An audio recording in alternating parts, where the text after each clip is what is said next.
Hi all, welcome to i-tutor Academy. In today's session, we will start with Unit 9, subsection 8 of MMPC 010, that is empirical estimate of cost function. A number of studies using time series and cross-section data have been conducted to estimate short-run and long-run cost behavior of various industries.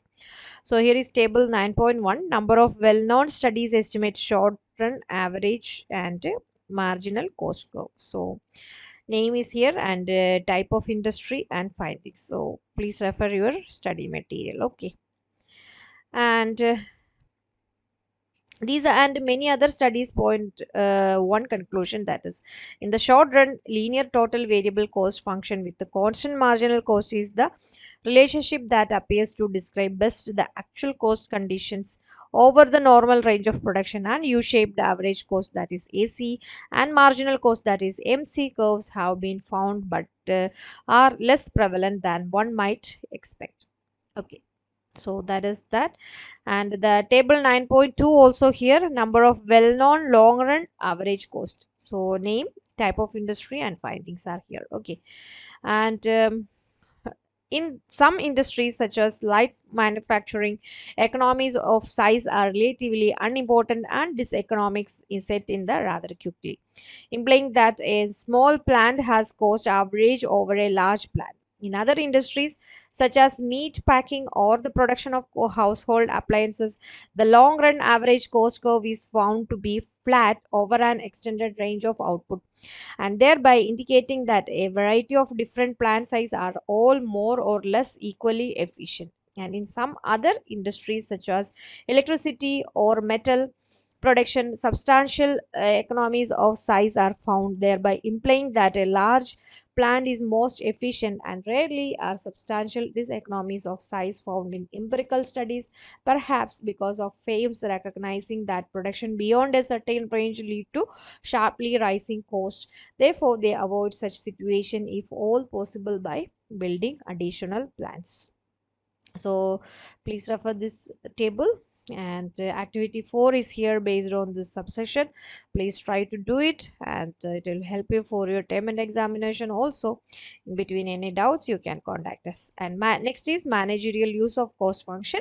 The estimate cost function can help managers to take meaningful decision with regard to determination of optimum plant size and determination of optimum output for a given plant and determination of a frame supply curve.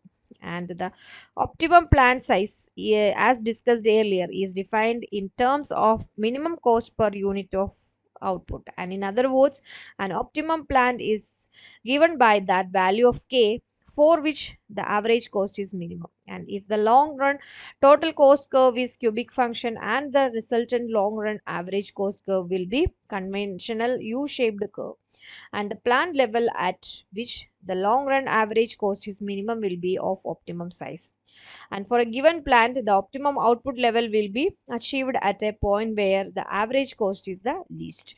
This condition can be easily verified from the short run total cost function. And the level of output that a firm would like to supply to the market will depend on the price that can charge for its product. And in other words, a firm supply is a positive function of the product price, and to get the firm supply schedule, one need to know the firm's cost function and its objectives.